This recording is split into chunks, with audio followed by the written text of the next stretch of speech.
Okay, great. We're going to get going with our workshop. Again, I would like to welcome everyone. My name is Andrew Bing. I will be facilitating tonight's public workshop for the Coastal Corridor Study. Tonight, we'll be focusing on the Georgetown area. This is the last of 5 public workshops we've done this week. We've done one for each of the towns along the corridors, and my colleague Jeff Rigner will go into more detail about that when he comes on to present. We're going to start tonight's workshop by presenting some initial information about the study. We have some data that we're going to share with you. We also have some information from the stakeholder listening tour that we did. And again, Jeff is going to present all that to you. During the presentation, there will be 3 opportunities for you to provide feedback to us. This is feedback in the form of comments or something you would like to see or something that you don't think we covered, anything really. But there will be 3 different points to do that. You can see on the bottom of the screen, we have this Q&A circled. The way we're going to do that feedback is to have you click on the Q&A and just type in your comment to us, your feedback. And we will gather all of that feedback, and that'll be an important part of the takeaway from these public workshops is all of that feedback. We also are going to have a question and answer session at the end of the presentation. This will be a live question and answer session. The way we'll do that, you can again see that you have the hand circled, so you're going to just raise your hand. I will call on people in the order that I see their hand raised, and I will unmute you from my end. Then I'll ask you to unmute yourself on your end, and you'll come on and ask your question. And we've had some great question and answer sessions in the other workshops, and I hope we'll have another robust session here tonight as well. So I already mentioned Jeff Rigner will be doing the presentation, but we do have a bunch of other people on hand to respond to questions during the question and answer session. Mark Cote is on who's the Director of Planning with DelDOT. We also have Jen Sinelli Miller with DelDOT, who is our project manager. We have Lauren DeVore with Sussex County on. Tramika Cherry-Wall with the Delaware Transit Corporation, as well as Nathan Attard with the Delaware Transit Corporation. I mentioned myself, Andrew Bing. I will be facilitating tonight. And the aforementioned Jeff Rigner, who will be leading us through our presentation. So I'm going to turn it over to Jeff. I'll be coming back on a couple different points. And then again, you'll see me again at the end for the question and answer. So Jeff, take it away. Thanks, Andrew, and thank you all very much for attending. We really appreciate you being here and lending your thoughts on the Coastal Corridors study. Now, we've developed the term coastal corridors to refer to 2 east-west routes across northern Sussex County, Route 16 to the north and Route 404 to the south, as well as local roads between those routes. The study area extends from the Maryland state line on the west to just west of Route 1 on the east. Now, you know these routes as the way that they serve important local functions. They're how you get to work, to shopping, to other destinations, how trucks deliver goods in the area, and how farms are served in the area. But they also serve significant through traffic. They carry the majority of traffic between the Delaware beaches and the Chesapeake Bay Bridge.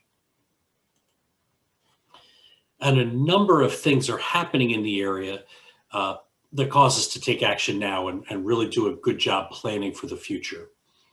The state of Maryland has widened 404 to within a few miles of the Delaware state line, and they're also looking at additional highway capacity across the Chesapeake Bay, potential parallel bridge or other route crossing the bay. You all know locally that development activity continues to increase in the area, and that in turn results in increased traffic. And of course, the Delaware beaches are not going anywhere, so they're going to continue to attract visitors. So the point of this study is to understand that traffic growth is really likely to happen. So how do we make sure that traffic growth works for the communities in the area rather than harming them? Maintaining the high quality of life that you've come to know and love in this part of Sussex County, ensure continued economic competitiveness for local businesses, and continue DelDOT's focus on transportation safety and mobility. And we're starting this process by listening. Why are we doing that? Because you and your neighbors know the study area better than anyone else. And by understanding your perspectives up front, DelDOT, working with Sussex County, can work with you to develop solutions that really benefit the community. So you're getting in right at the ground floor of this process, and your input is going to form the foundation upon which we build this study. We also spoke with a number of your friends and neighbors in the form of a listening tour over the course of the winter. We met with about 50 stakeholders, virtually, of course. We shared the same information that you've just seen in the last few slides. We spoke to elected and appointed officials at various levels, to a variety of residents, representatives of schools and businesses in the area, as well as emergency service providers. These were one-on-one or small group conversations, and we didn't assign comments to individuals, which means that folks were free to speak their mind, let us know what they really thought, and you will see their comments summarized tonight. So what did we hear? Well, the only truly common theme across pretty much everybody was that people love Sussex County. They don't want to lose the small town or rural way of life that you've come to know and love. But we also heard a lot of other specific suggestions and recommendations to summarize tonight. And you will get a chance to add your voice to the chorus, as Andrew mentioned, at various points during the presentation. So here are the categories that we followed, or that the listening tour comments came in. Safety, traffic, economic issues and opportunities, that includes development, emergency services, technology, GPS or other navigation issues, and an other category for other things that we heard. So for each of those categories, the first thing that we go through is what we heard during the listening tour. And then in some of those categories, since the listening tour, we've been able to start putting together some technical information that will help inform our study. Let's start with safety. We heard specifically that traffic causes safety problems for operating farm equipment, especially on roads without shoulders. There were a number of specific locations, either intersections or road segments, that were expressed as safety concerns. A number of them are roughly in the Georgetown area. So you see, for example, Redden Road, Gravel Hill Road, Sand Hill Road, and the like. And we also heard that red light running is a safety issue. So with that in mind, we started looking at some data that we were able to get our hands on. The first of those is we'll look at statewide crash rankings. Periodically, DelDOT does a survey of all intersections throughout the state and develops a list of the 50 that have the greatest safety challenges. I'm disappointed to report that 2 of the top 5 crash intersection locations in the state are in Georgetown, and they are at the intersections of 113 and 18 and 404, and the intersection of 113 and US 9. Also within our study area is the intersection of 113 and 16, just west of Ellendale. That was ranked number 33. The good news, that if you want to take some good news out of this, is that DelDOT is already working on capital projects at all 3 of those locations, due in large part to address the safety issues. We'll talk more about those in a moment. We also looked at overall crashes, and all the rest of the safety data I'm going to share tonight is over a 4-year period, extending from the beginning of 2017 through the end of 2020. During that time, there were over 3,200 crashes in the study area, as you could see, spread out across a number of different locations. There are a lot of hotspots specific to the Georgetown area, which I'll show you on the next slide. They include, as you can see, 113, 18, and 404, 113 and 9, as well as downtown Georgetown, in areas around the circle. You can also see just to the north, the intersection of 113 and Redden Road, and just to the east, the intersection of US 9 and SR 5. These bar charts show the total number of crashes in the study area over the last 4 full years. Every one of those crashes is important. We take the issues of safety very seriously, but especially concerning, of course, are fatal crashes. And thankfully, those are a small percentage. You can see the very thin orange bars at the top of each of those bar charts. There were 3 fatal crashes in the study area in 2017, 3 in 2018, that increased to 5 in 2019, then back down to 3 in 2020. We looked at the locations of those fatal crashes. You can see there are 2 in the Georgetown area. We haven't zoomed in entirely, but it appears that they are in the vicinity of 18 and 404. Not surprising considering where that shows up on the state's list. We also saw a number of crashes along US 13 and along Redden Road. And in fact, the 3 circled fatalities were in 2020, and 2 of those were on Redden Road.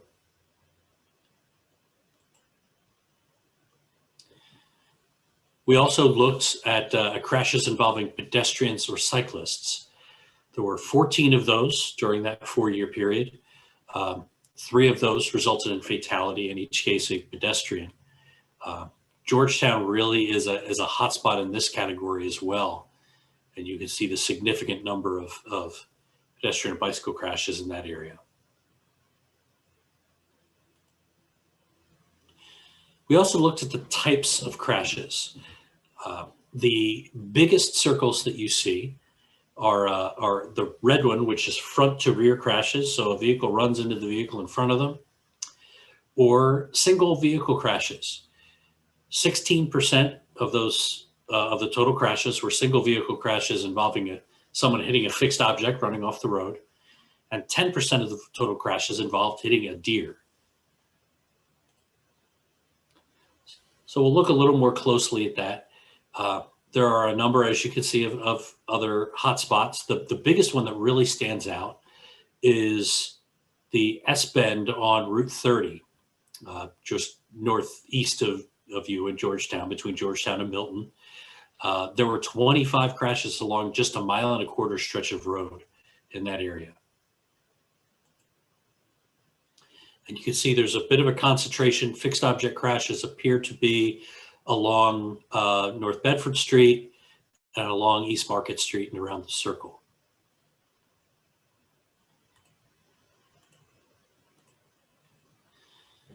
Of the 10% of crashes that involved hitting a deer, the great majority occurred after dark without lighting. Not surprising, both because it's harder to see then and because that's when deer are most active.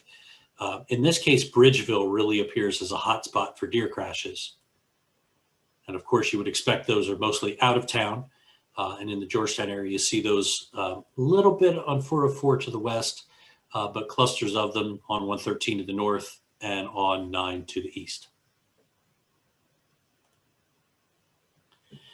So this is the first of the 3 opportunities that you have to let us know your thoughts. So we appreciate the answer to our question, what safety concerns do you have in the study area?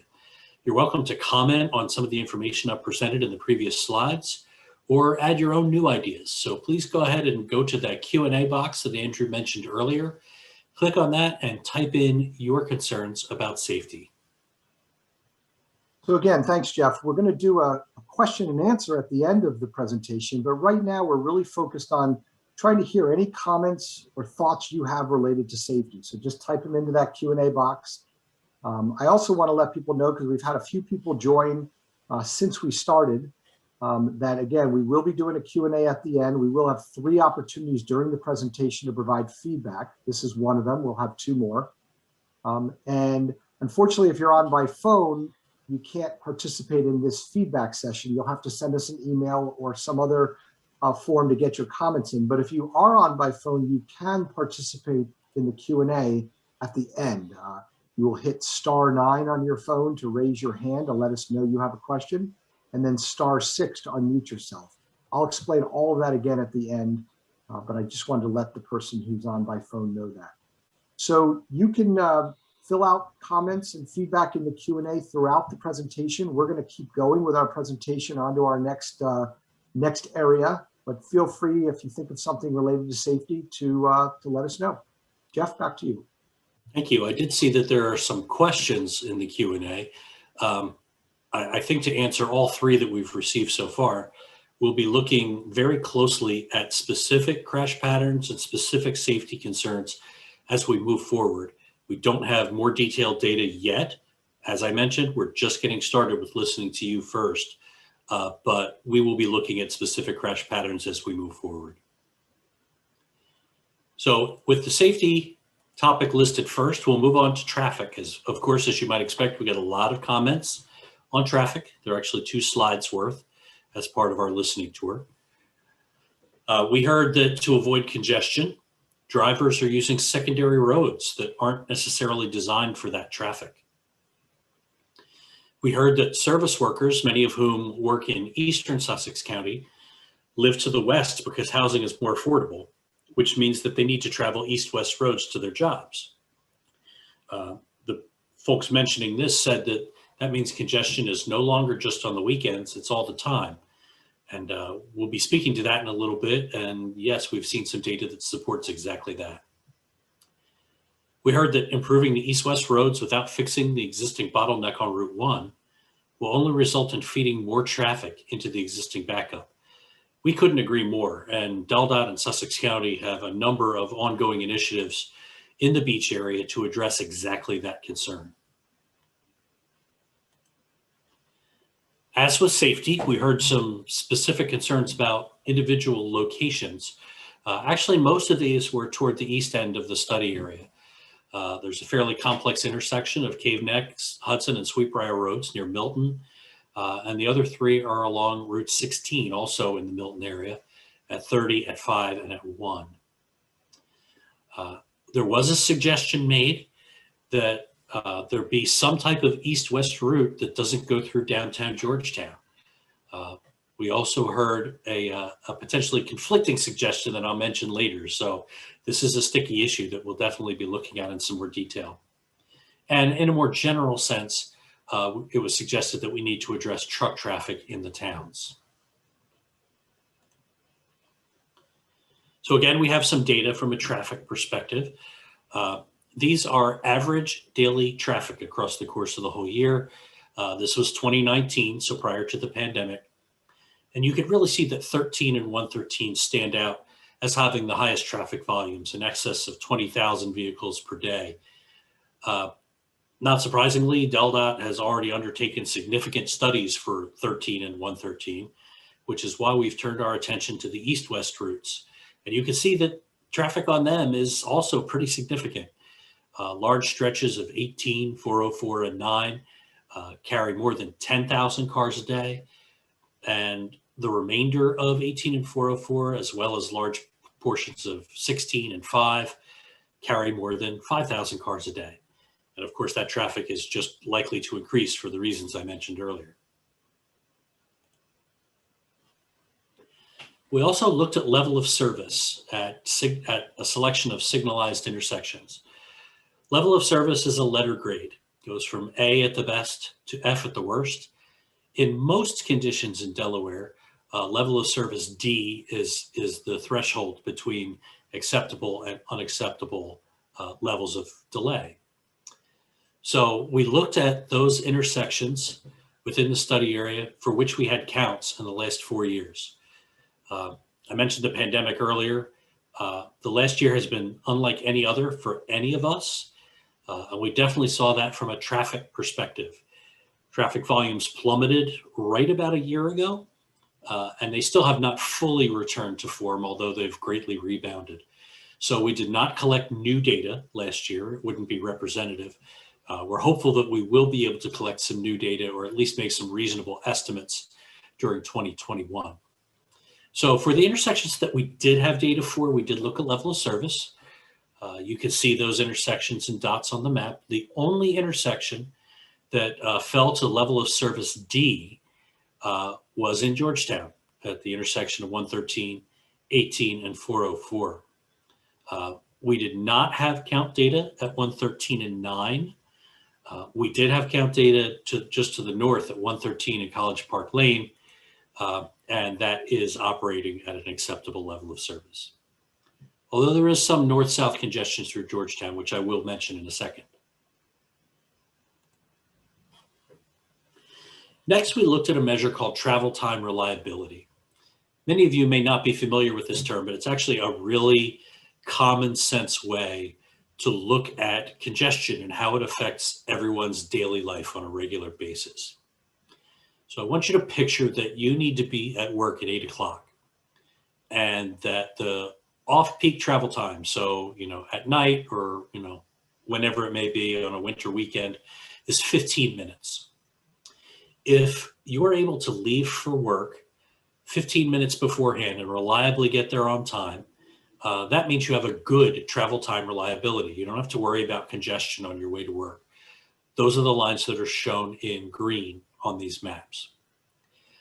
If, on the other hand, you often need to leave at, say, 7:30, because some days you can get there in 15 minutes, but some days it takes half an hour. That's a poor travel time reliability, which will show up in orange or even red on these maps.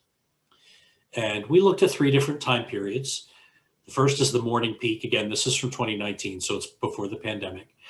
The areas that really showed up are Route 9 east of Georgetown and 113 north and south through Georgetown. You also see some of the yellow areas out on 18, 404, 16, and 113 around Bridgeville and Greenwood. Now we'll switch over to the PM peak hour, and you can see it gets worse. Especially concerning is Route 9 to the east of Georgetown. 113 through Georgetown remains a concern. And you can still see some of the yellow areas around Bridgeville and Greenwood. There's also yellow that's added to westbound 16 between Route 1 and Ellendale. And then finally, we'll look at weekends. And as I mentioned earlier, the person who suggested that maybe PM is just as bad or even worse than the weekend, that's actually accurate in some cases. So Route 9 is actually a little better on the weekends than it is on a typical PM peak hour. There are some areas, especially 113 north and south through Georgetown, that do get significantly worse. There's also southbound 113 between Ellendale and Georgetown, and you still see some of the fairly consistent concerns around the Bridgeville area.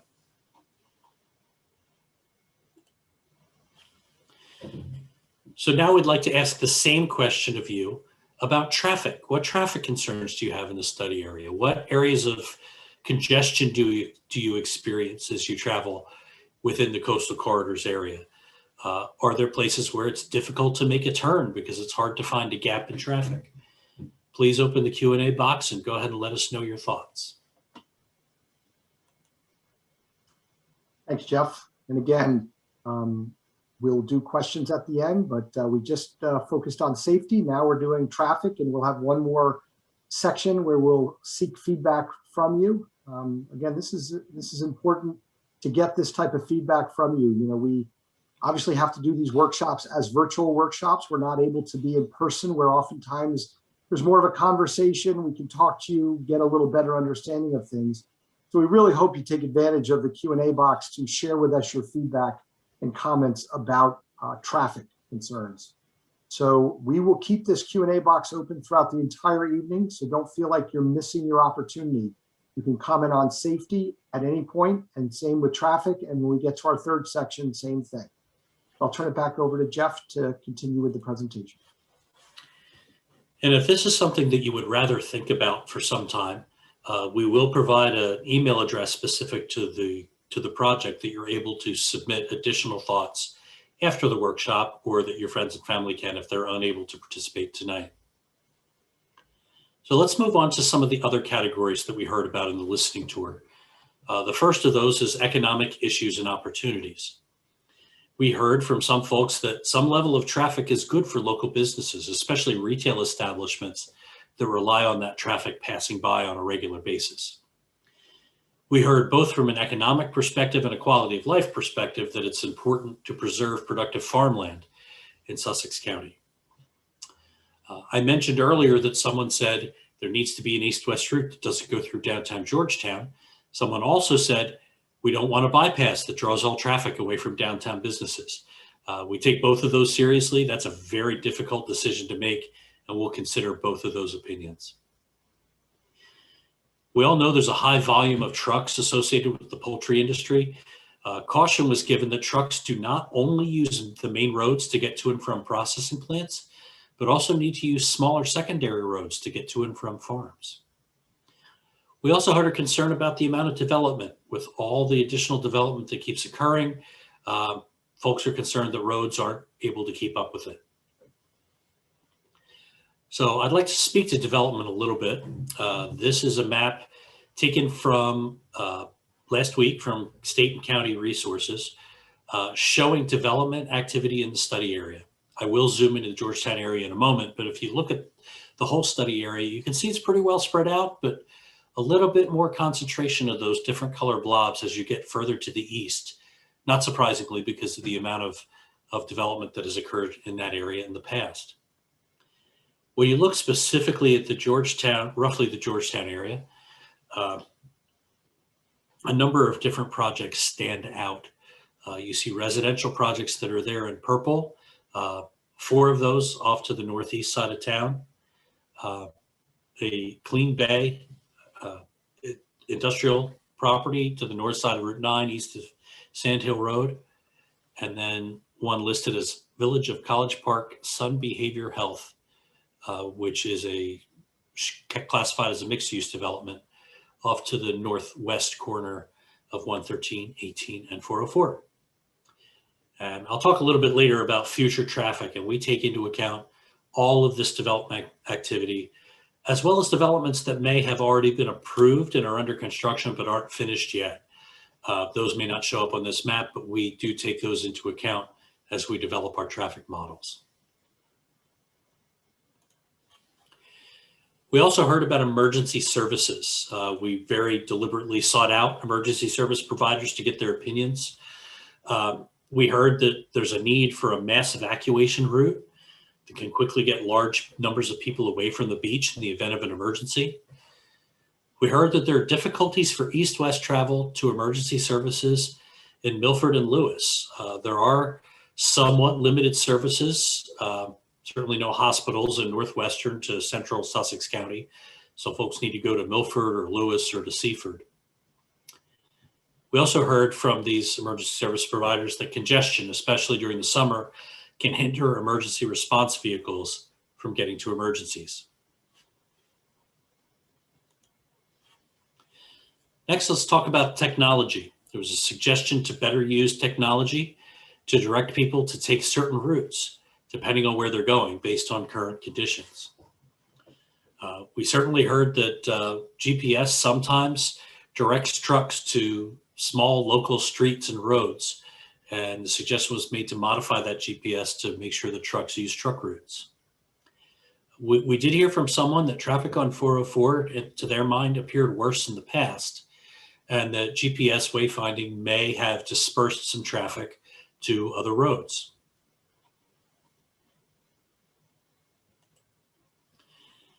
There are also some other themes that we heard about. There's high demand for recreational bicycling, especially in communities east of Route 113. We were asked to consider the need for green infrastructure, or making sure that innovative stormwater practices are used as new roadway projects move forward. It was also suggested that we make folks aware that the state is allocating more road improvement funding to Sussex County than ever before, which is absolutely true, and has many projects in the pipeline. I wanted to share some of those now, and then I will ask my colleague Nathan Attard to talk a little bit about some specific Georgetown area transit initiatives.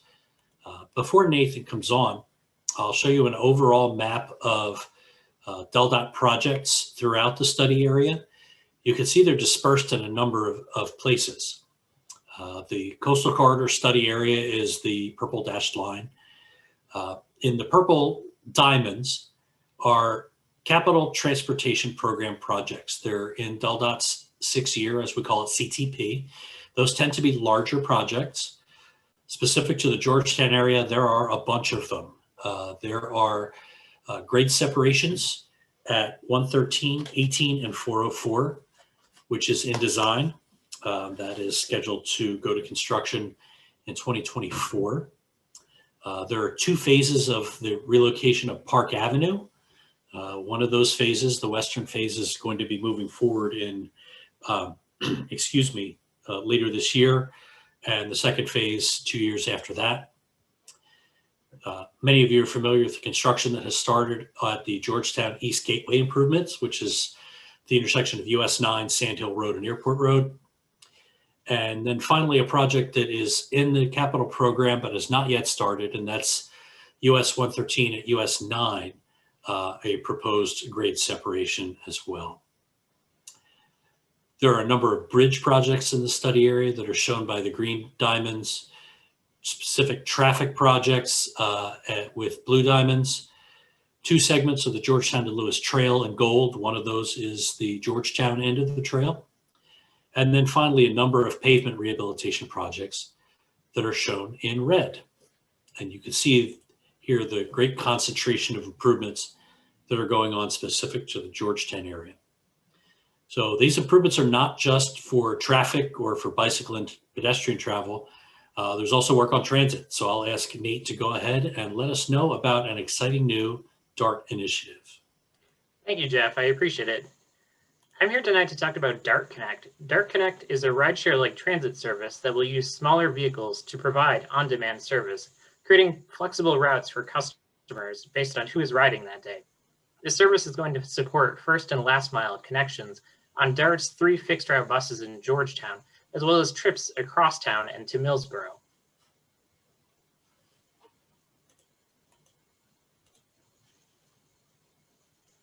Thank you, Jeff.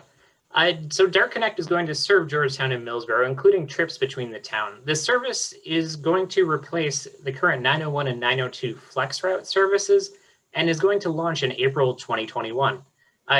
DART Connect trips can be booked by app, the DART Connect app, which will be in both app stores, as well as by calling DART at 1-800-652-DART. We're excited to talk more about this program, and we hope if you have any questions, you provide them in the Q&A.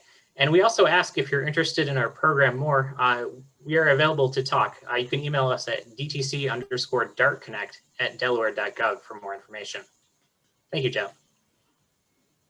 Thank you, Nate. That's a very exciting program, and that actually is a state-of-the-art program nationally to be able to serve areas that don't necessarily have the level of density of population or development that warrant very heavy fixed route service. So this is a really exciting opportunity for Delaware.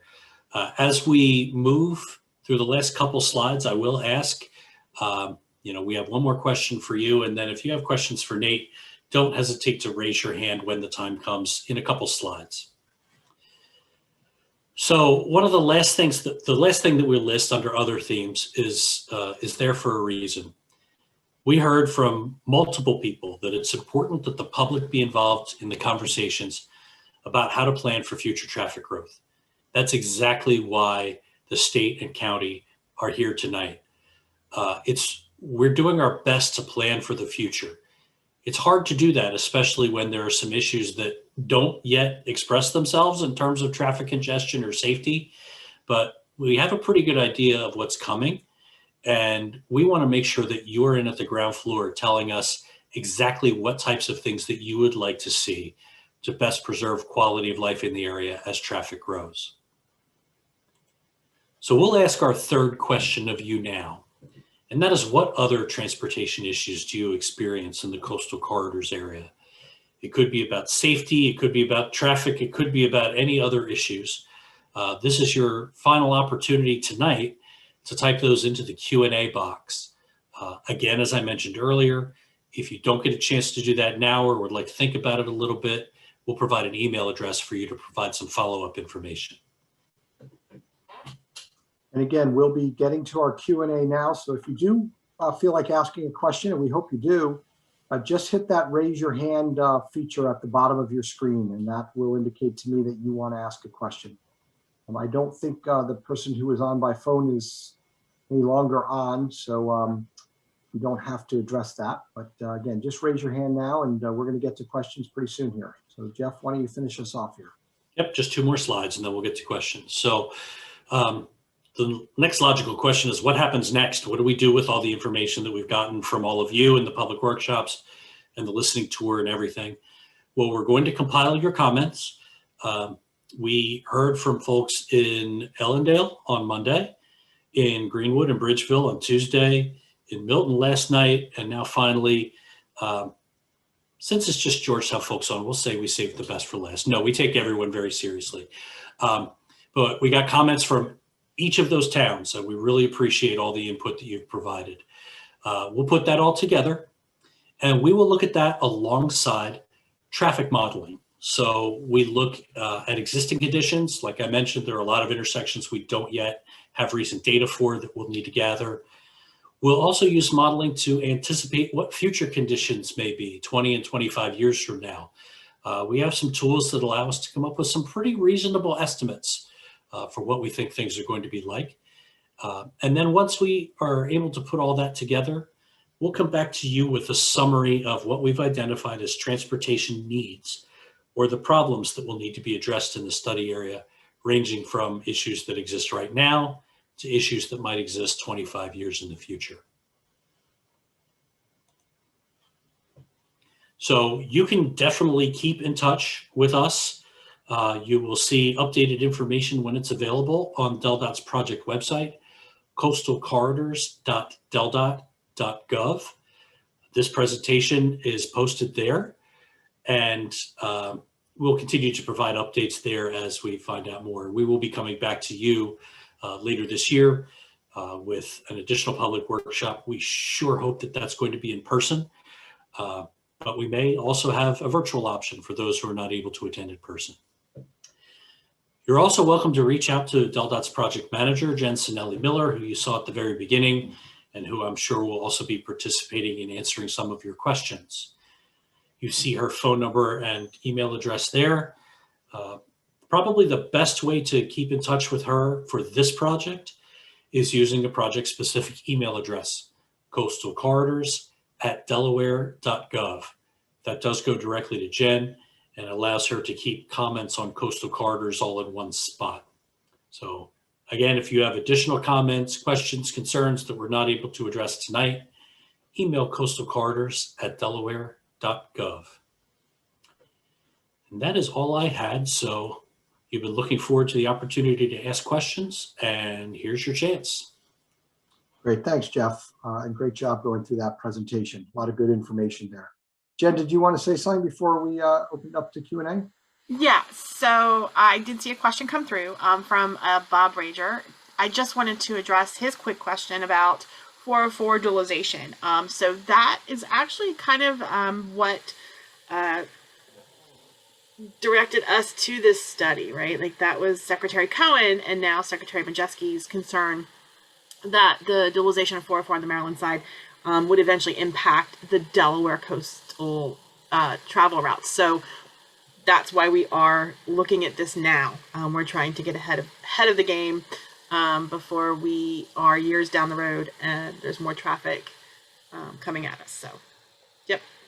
Yeah, as Jen said, and I think Jeff mentioned at the very start of his presentation, we don't have a set project. There's nothing set right now. This is a study, but we're looking at all sorts of things.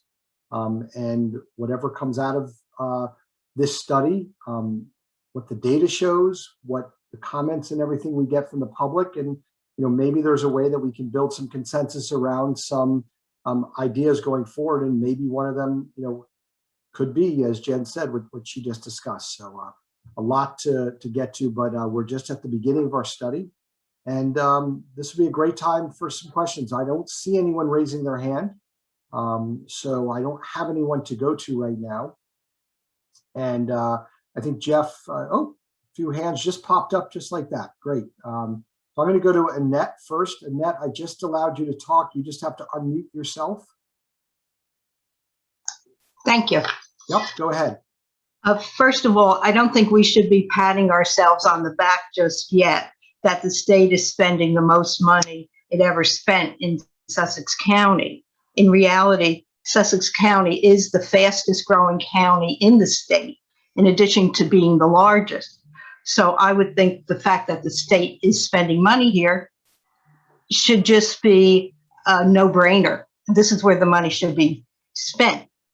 My next question is, I guess there's two parts to it. I attended the session on Monday evening, and I think an EMT worker said that there's a section of Reading Road that has an Ellendale zip code, which is why the Ellendale EMTs have to respond to accidents on Reading Road. I just wonder whether someone can confirm whether my memory is correct. And my last part of my comment is there were 3 fatal crashes on Reading Road last year. And I'm just wondering what type of vehicles were involved with those crashes, if in fact your studies show that. Thank you. Okay, thank you, Annette, for your questions. Jeff, do you want to take that on? Again, I can at least answer the, I guess the first was a comment. Thank you for that. And I'll do my best to answer your insightful questions for your last 2. From the perspective of DelDOT and the county and looking at safety, we're looking at all crashes in the study area, regardless of who responds particularly to them. So there may be some areas that are considered Ellendale and some that are considered Georgetown. We consider each of those equally and very seriously. Regarding the comment on Reading Road, all the data that we've gathered so far is what we shared with you tonight. So as we get further into the study, we will be looking at specific areas that are clusters of crashes or fatal crashes to learn a little bit more about what exactly was involved, to see if there were any patterns that we can identify, and whether there are potential improvements that we could make to those roads to alleviate some of those crashes. Okay, thank you. Okay, we're now going to go to Bob for a question. But again, I would encourage people to continue raising their hand if they want to ask a question. Bob, you need to unmute yourself. Done. And I wanted to talk about your comment on working on bike path issues in the Georgetown end of the Georgetown-Lewis multi-use trail. As you know, since you guys are involved with a 5 Points working group too, there a number of us on the working group wanted a additional smaller bike paths from the 5 Points residential areas. They're called not low drama, but low risk. Please, can you guys refresh my memory about there's a special name. Basically, they're not along the highway, so they're low stress. Low stress. That's it. Thank you. It's hard to find anything that's low stress these days, but they're low stress. And so, do you have a concept that you can invite more? I don't really know what the bicycling community is in Georgetown. I know it's very large down here in eastern Sussex County in the 5 Points area. So the trail is being really very well used. Actually, there was already a head-on collision on the Lewis Georgetown trail. So it doesn't have to be just cars that run into each other. Bicyclists do that too. It's interesting. But getting back to my question, I can foresee hundreds, if not thousands, I'll dream here, at least hundreds, maybe low thousands of people on a nice day, either going from the Georgetown area down to the Lewis and Rehoboth areas, or even back, because as I pointed out, there are a lot of nice restaurants in Georgetown that on a nice day, even at my advanced age, I'd be happy to get a 3-wheel bicycle and drive up instead of having to drive up there, ride a bicycle up to Georgetown and enjoy the really nice restaurants in Georgetown. So are you guys going to extend the network bicycle concept that you're sort of thinking about developing around 5 Points and maybe do something like that in Georgetown? Are you looking at that? Okay, Jeff, you want to respond? Yeah, like we mentioned earlier, Bob, we are looking at, we're just getting started, so we have no improvement concepts yet.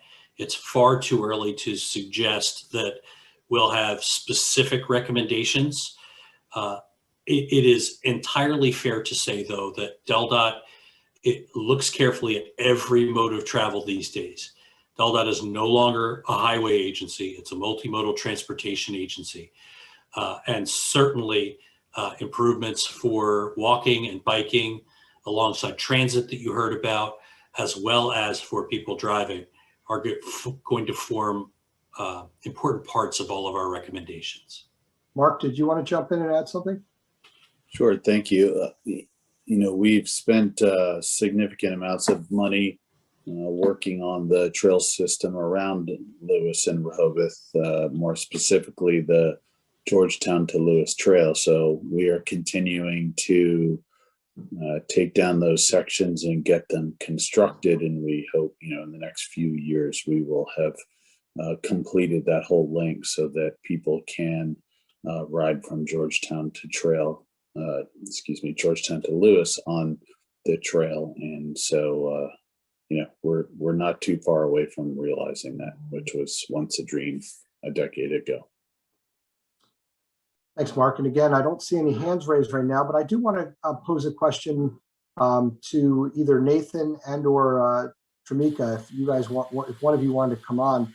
Andrew, I'm sorry, can I just interrupt real quick? Just Gene from the town of Georgetown just posted, and I did want to do a quick shout out to him for his work on working with our trail management team on getting a trailhead and trail access in Georgetown. That where there was a point where that was going to be challenging, and the town has really kind of stepped up and helped us out with that. So thanks, Gene. I appreciate you posting that.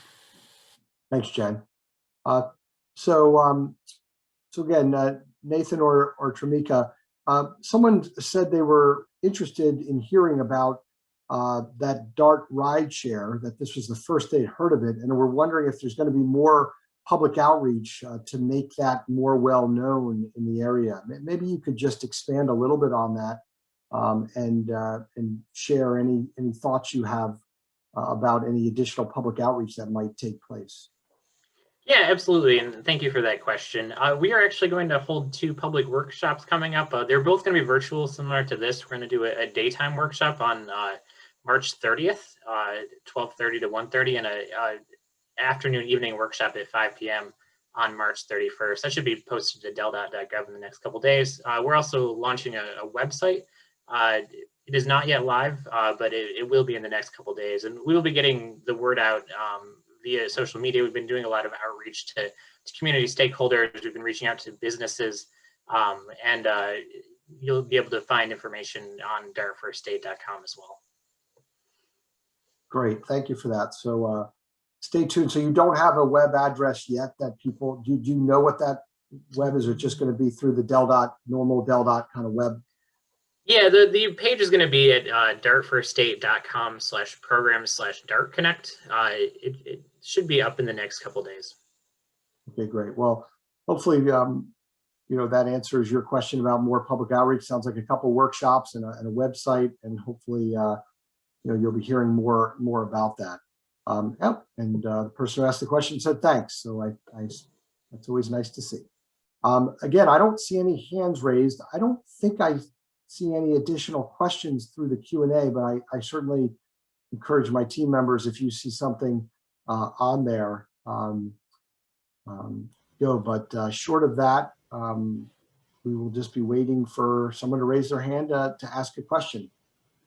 I don't see questions either, Andrew, but I do want to thank folks who have provided comments through the Q&A. There's some good stuff there for us to think about. So thank you. So just so everyone knows, we are going to stay on until 7:30.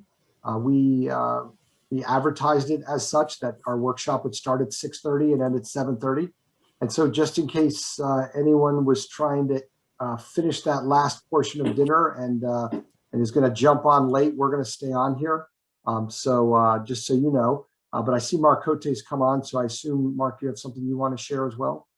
Yes, two things. One, Nate, appreciate you joining us. If you could maybe provide that website, and again, with the explanation, it's not live, in the chat, but that way it becomes a part of the record of tonight so people can refer back to that. That would be great. And then the other thing, while we just have some extra time, I wanted to promote the fact that we have now gone to having the ability of a mobile ID, which is a driver's license on your phone. And so again, there's more information on our website about that, but it's a real driver's license that is on your phone that can be used to prove your age, identity, and other things like that, with and all the security that's necessary for that. So there's more information on our website. Great. And I do want to just remind people that this presentation, as well as this virtual public workshop, will be on our website. So you will be able to see all of the presentations that we've done for the 5 public workshops, as well as all 5 of the public workshops on the website. We did get a question that came in, whether there are any plans to cross Route 9 at Cool Spring with the bike trail. So I'm actually getting ready to send Mr. Tyler an access to our trail master plan, which is available on our website. I believe once I send the answer, everyone will be able to see it. I'm not certain, but I know Mark might be able to speak to it a little bit better, but I do want everybody to have that link that shows kind of the master plan. It shows all the towns and all the areas that we are going to be having trails built. And do we know, I know you're going to send it, but do you know off the top, I don't want you to guess, but do you? Nope, I'm pulling it up. Hold on one second for me. Okay. I was just All in right. the process Well, of doing that. And while Jen is pulling that up again, I'll offer it up for anyone else that may want to ask a question. Just hop on, raise your hand. You can also ask a question through the Q&A if that's an easier method for you. Right now it's about 7:23, so again, we're going to stay on at least until 7:30.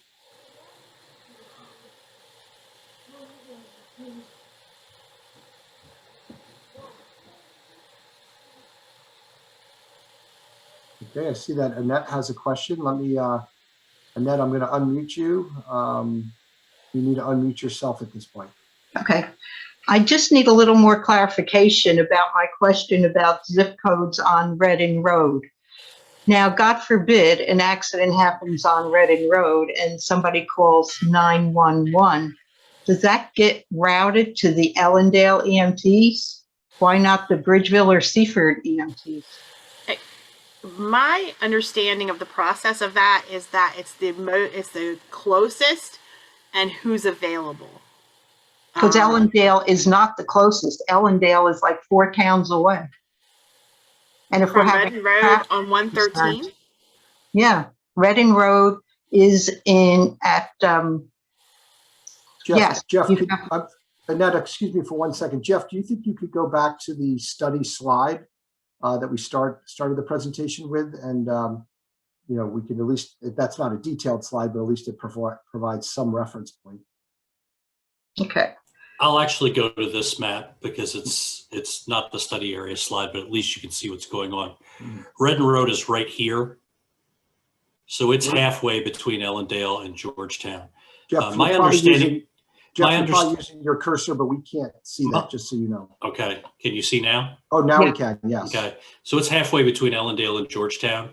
My understanding of how 911 works is that if someone is making a 911 call from a cell phone, it locates the nearest cell tower. And that is routed by the 911 center to the nearest responding emergency service provider. So, quite frankly, that's not really an issue that we address in terms of transportation. Our primary concern is making sure that we try to make a transportation system that is as safe as possible. I guess what I'm confused about is this end of Reading Road near 13 Yes. is quite a distance from Ellendale. Well, I would certainly imagine, and I don't know this for a fact, but I would certainly imagine that the 911 center will have the folks who are closest or nearly the closest respond to a particular emergency. Mhm. So when the EMT was discussing the section of Redden Road that Ellendale responds to, he was talking about the section of Redden Road closest to 113. He was probably not talking about Redden Road near 13. I don't know for sure, but I would Mhm. I would imagine that's the case. Well, I would think that in your consideration of traffic issues, which is your main focus, that well, I think it is on your list of to-dos is the EMTs being able to get through traffic to assist people at accidents. Okay, I guess Exactly right. that helps me understand it a little better. Thank you. Sure thing. And as Jeff mentioned early on in that, and everyone who's on, we early on in our study, we reached out to all of the different EMS fire companies to make sure their input and their perspectives were part of the information we have on our study. So and they will maintain a role in that. So we thank you for your question. In that. Thank you. Again, don't see any hands raised at this time. I don't know if any other questions came in through the Q&A, but I don't see that. And Andrew, I'm having difficulty locating the Georgetown to Lewis Trail. I'm almost positive there's a Cool Spring Trail component, but I can't locate it. So Okay. I will get back to the person who asked that question. I apologize. The last I heard, Jen, is that our colleagues in DelDOT planning bike ped program were evaluating the appropriate way to cross Route 9 in the general vicinity of where the railroad used to cross at that very sharp angle. The last I heard, a decision had not been made about how that would happen. But if we're able to find some updated information, that would be useful. I will reach out. In fact, I will reach out to Jeff and Anthony tomorrow, first thing tomorrow morning. Great.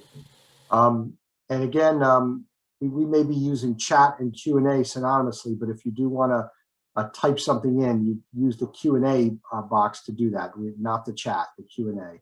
Bob, you have your hand raised. Go ahead and ask your question.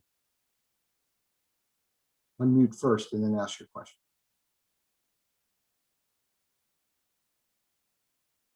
Bob, we don't hear you, so you need to unmute yourself for us to hear you. No, you hear me now?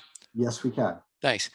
Jennifer, can you email, this is Bob from the 5 Points Working Group. Can you email me the same information that you were going to email the other gentleman on the trail crossing at wherever it is, across 9 at Cool Spring or whatever you find out? I sent you a question. I didn't know whether you would see it or not. I did. Yep, Okay. I absolutely will. Thanks, Mr. Fisher. Thanks. Great. Bye. Thank you, Bob. So at this point, it is just about 7:30. Actually, it is 7:30. Again, we'll, if anyone else has any questions, indicate that by raising your hand.